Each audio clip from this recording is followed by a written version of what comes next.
Por que você não lembra de ser um bebê? Quando você era um bebê, a barriga da sua mãe era o seu mundo inteiro. Era quentinho e aconchegante, era perfeito. Até que um belo dia, esse mundo ficou claro. Seus pulmões se encheram de ar e você chorou.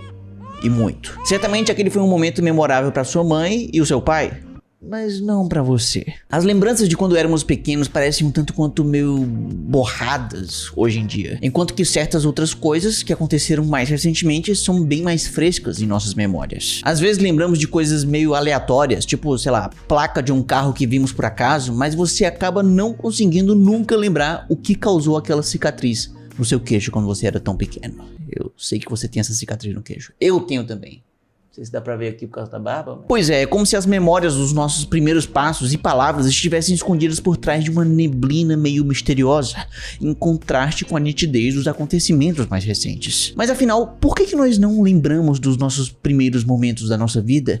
Por que não lembramos de ser um mero bebê? A capacidade de lembrar é essencial, ela desempenha um papel crucial no nosso desenvolvimento social, emocional e cognitivo. Nossas recordações fazem parte da base do nosso senso de identidade, elas gravam as nossas experiências que moldam quem somos. As nossas memórias direcionam os nossos pensamentos e escolhas, moldando as nossas reações emocionais e possibilitando o aprendizado. É uma coisa incrível. Assim, a memória se torna um elemento central no desenvolvimento cognitivo e um mundo inundado com informações como é o de hoje em dia, compreender a complexidade e a importância da memória é algo fundamental. Mas se a memória é tão crucial assim, por que será que a gente não lembra de certos acontecimentos? Por que será que nós não lembramos de sermos bebês? E pior, por que será que outros momentos permanecem tão vívidos em nossas mentes? Quem decide o que merece ser guardado ou jogado fora das nossas mentes? Certo, ok, muitas perguntas, mas antes de buscar essas respostas, primeiro temos que entender como que as nossas memórias se formam. A memória em geral passa por 3 fases iniciais: a aquisição, o armazenamento e a evocação. Na fase de aquisição, os estímulos de uma experiência são gravados e decodificados em uma memória considerada frágil. Ou seja, é como quando você acabou de ler uma coisa e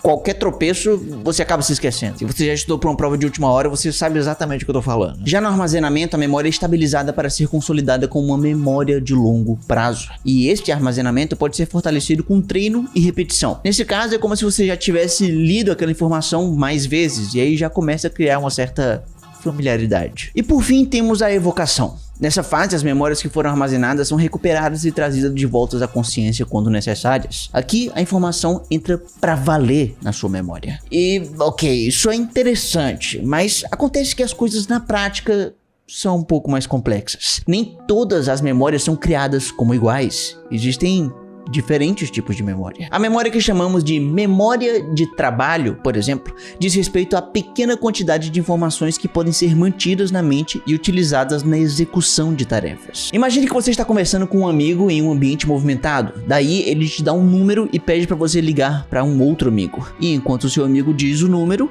a sua memória de trabalho entra em ação. Ela funciona como uma espécie de papel temporário na sua mente, segurando brevemente as informações necessárias para realizar aquela tarefa imediata. Você escuta o número, repete mentalmente, enquanto que ao mesmo tempo continua a interagir na conversa.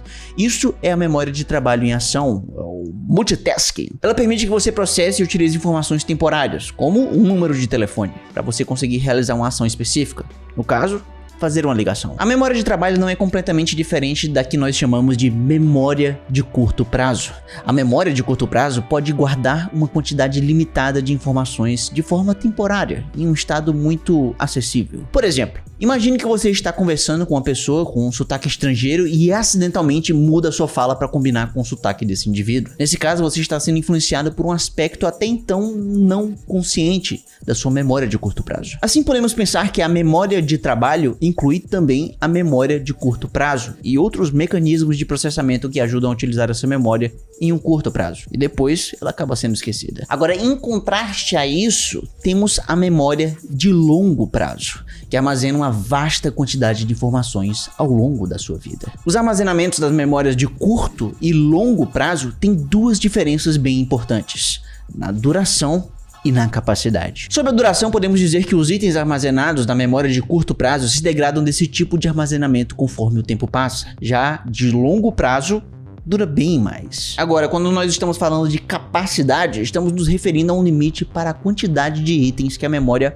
pode armazenar, que no caso de curto prazo é bem menos que na de longo prazo. A memória de longo prazo, é claro, também tem as suas peculiaridades. Geralmente ela é dividida em dois tipos, as memórias explícitas e as memórias implícitas. Para deixar isso mais claro, imagine a seguinte cena. Você está num museu de arte admirando uma exposição fascinante e de repente os seus olhos se fixam para uma pintura que parece de alguma forma familiar, mas você não consegue lembrar o nome do artista. Diante da obra, você fecha os olhos e concentra-se e revive mentalmente a sua última visita ao museu.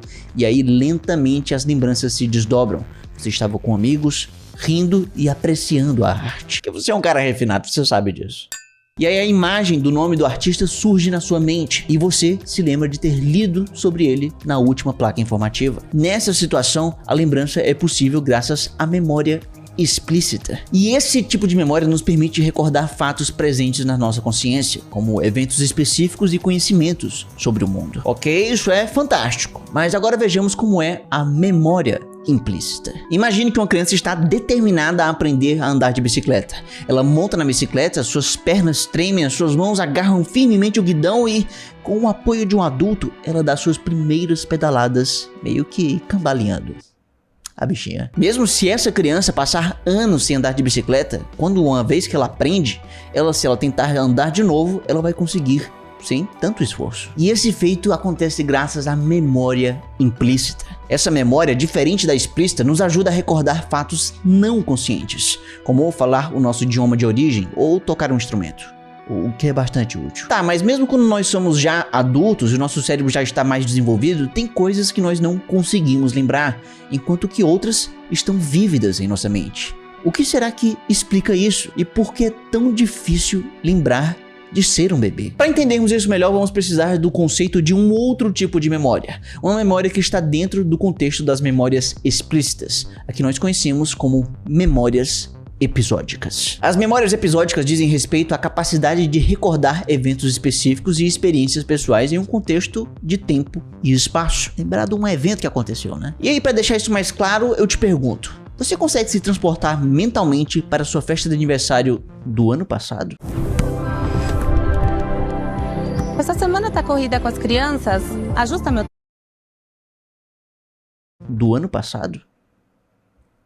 Talvez sim. Talvez você se lembre até de alguns detalhes, quem estava presente, o local onde comemorou e os sentimentos que sentiu nessa ocasião. Essa viagem pela memória permite lembrar não apenas de eventos, mas também as emoções e as circunstâncias que tornavam aquele momento único e memorável. E se você consegue recordar desse momento, a sua memória episódica está trabalhando. Parabéns, ela está funcionando. As memórias episódicas têm o poder de nos transportar para momentos já vividos. Nós podemos reviver e refletir sobre o momento e, com base nisso, tomar melhores decisões no presente. E é claro que as emoções são importantes nesse contexto, e aquelas experiências que fazem o nosso coração bater mais rápido ou que evocam algumas emoções são chamadas de experiências emocionais. E essas experiências ficam mais preservadas na nossa mente, enquanto que as experiências mais, digamos, mundanas se desfazem mais facilmente dos nossos armazenamentos de memória. Ainda bem que a gente não retém tudo, né? Imagine, por exemplo, que você está numa tarde ensolarada no parque, que você está cercado por um aroma fresquinho de flores e pelo riso alegre de umas crianças. E aí, em um momento especial, você recebe a notícia surpreendente de que foi promovido para o cargo que tanto sonhou em seu trabalho. Nessa hora, o seu coração acaba acelerando de tanta alegria. E é essa combinação única de emoção e cenário que acaba criando uma experiência que se tornará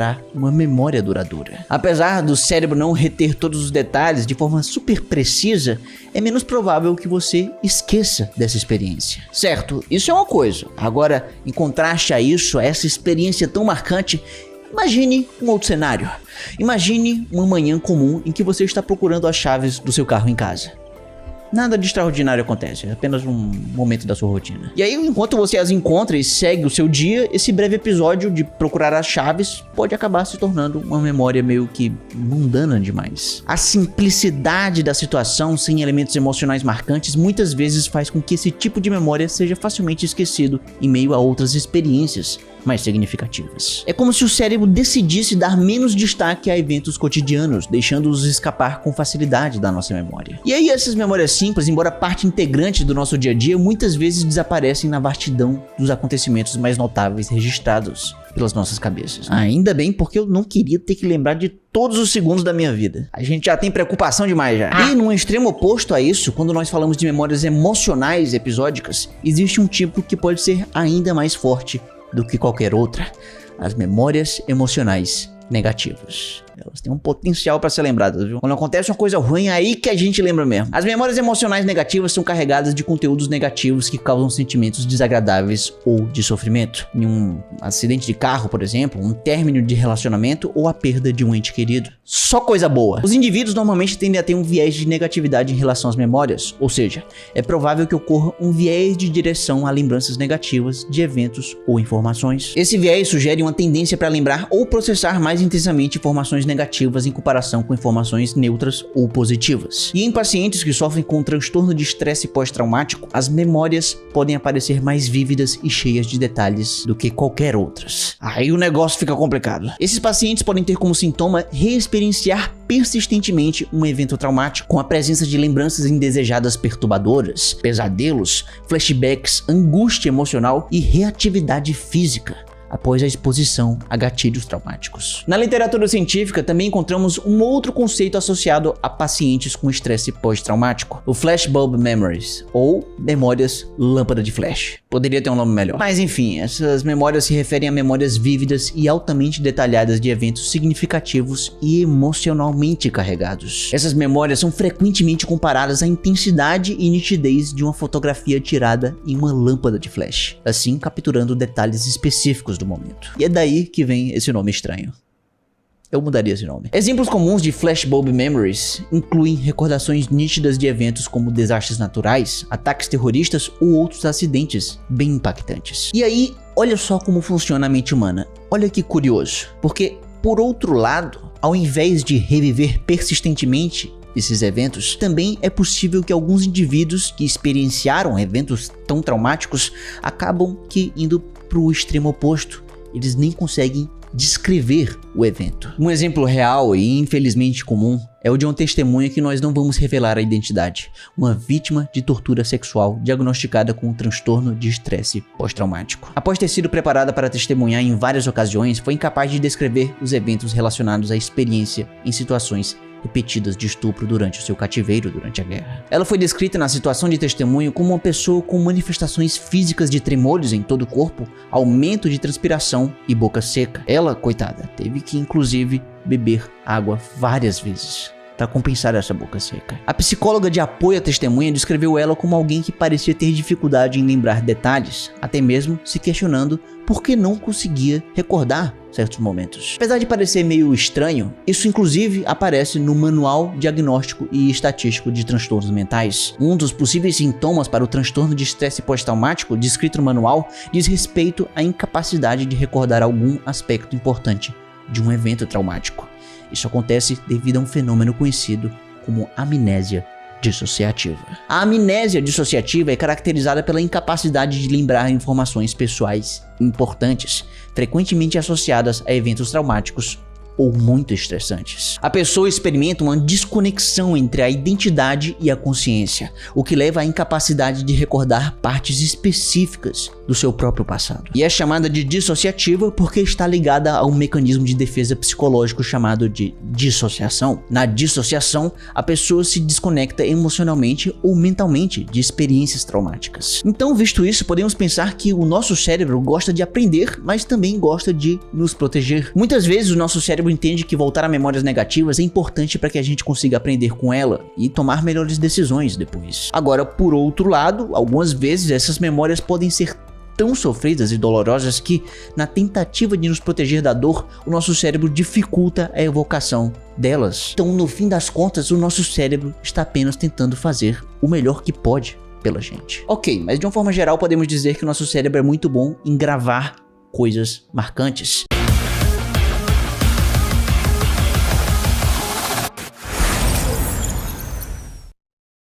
Michael's coming today. It's all for love. Love.